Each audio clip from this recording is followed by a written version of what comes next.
Hey y'all, it's my review from Married to Medicine, episode 13. So it's a continuation of the trip to, y'all help me out now. What's the name of it? Hilton Head? I think it's Hilton Head. That's where they at.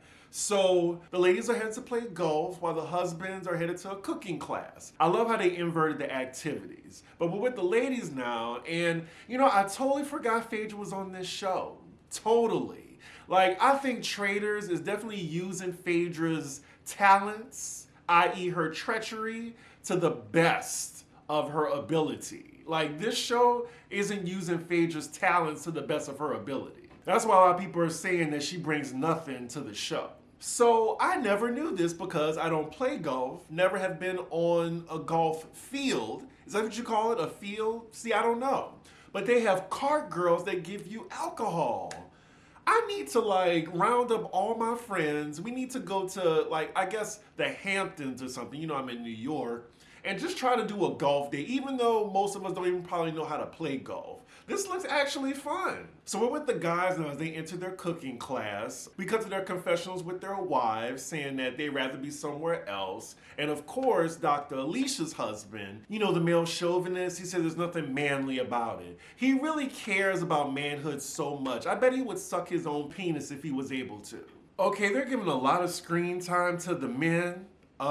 They really think we care. So they're doing this cooking challenge. They split up into groups. And I guess they're using Jack as a secret ingredient in both dishes. Now, we all know, if you watch Married to Medicine, whoever is on Eugene's team is going to win because Eugene can throw down in the kitchen. So we cut back to the ladies playing golf. Not that great.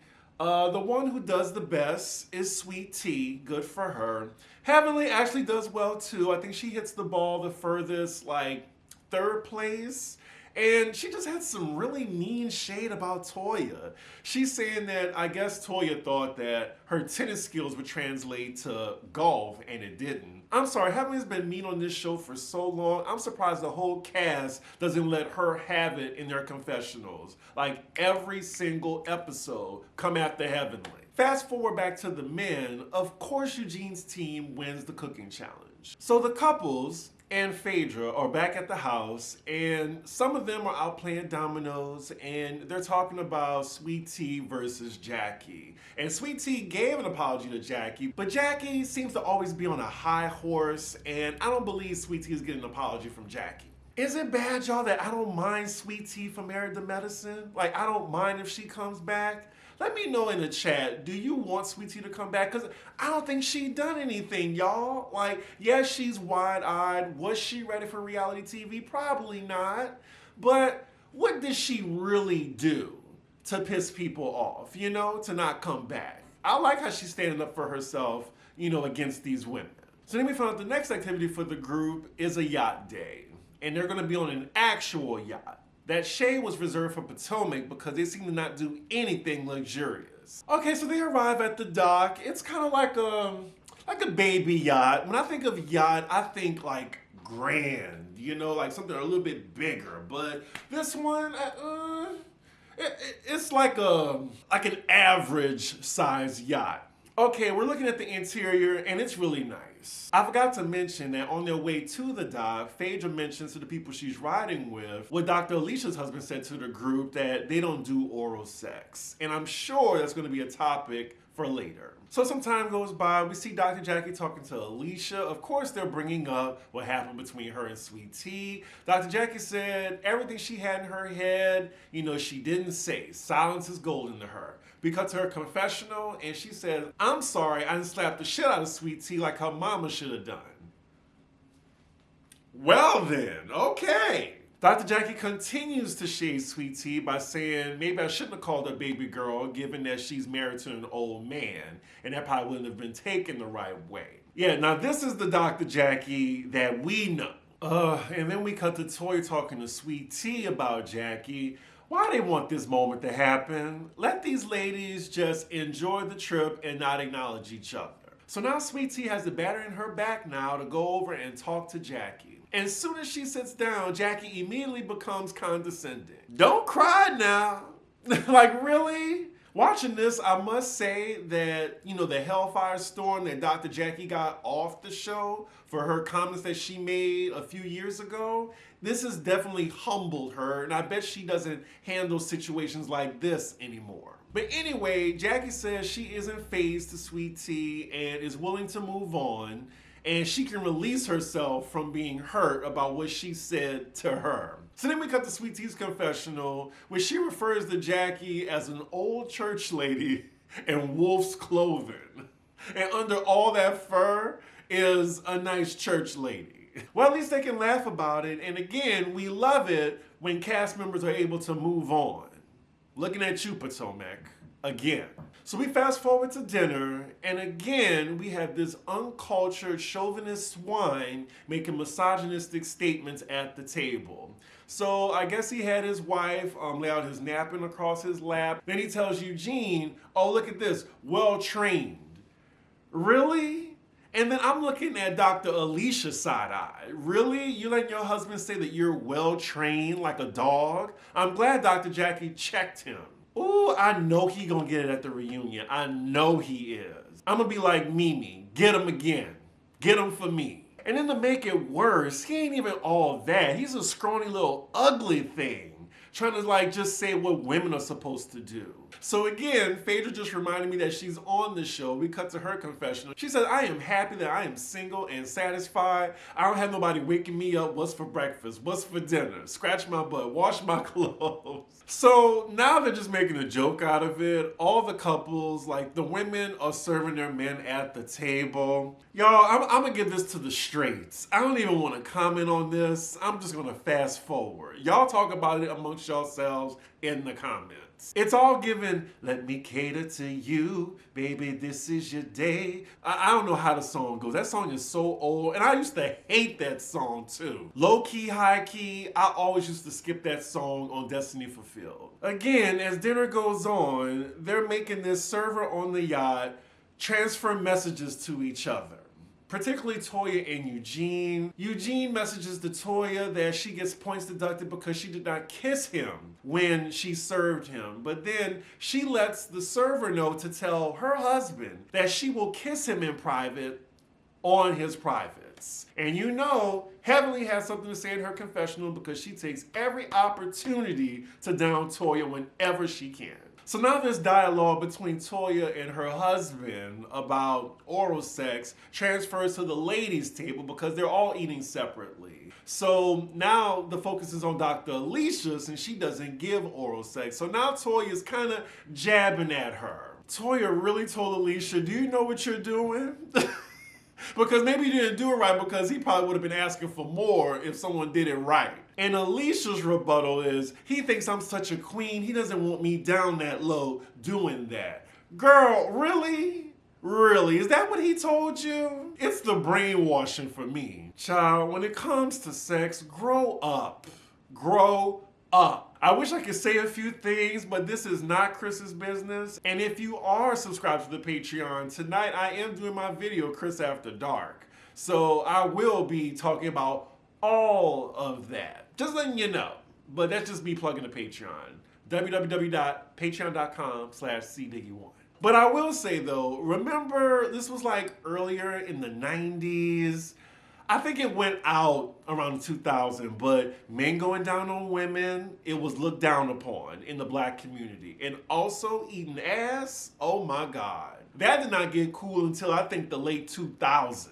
Oh my God, now Heavenly's talking about Dr. Damon Daddy's ding-a-ling, saying that she could put it in her ear, she would. Oh, Lord. Well, how many minutes I got? I got 23 minutes left of this episode. Lord have mercy. Toya is still kind of going at Alicia, and I get it. I will be asking questions too, but I don't know. She's getting kind of offensive with it and shady. Asking her, does he allow you to do this? Does he allow you to do that? Why do you allow him to say he trained you? Alicia says, because I know he's joking. Sis, your man ain't joking. You're the joke. Production, bravo, please do not bring this couple back, please. And while she's defending him in his chauvinist antics at the women's table, back at the men's table, he's like, I don't mean it in a derogatory way. Why did I talk like that just now? Anyway, he's like, he don't mean it in a derogatory way, but it's like when she gets home, he's like, where's my food? Where's my food? Where's my food? So then he's like, well, every time I get home, she's like, baby, I got your food. And he's like, well, that's what I mean by training her. And then Eugene's like, oh, like Pavlovian. He's like, yeah.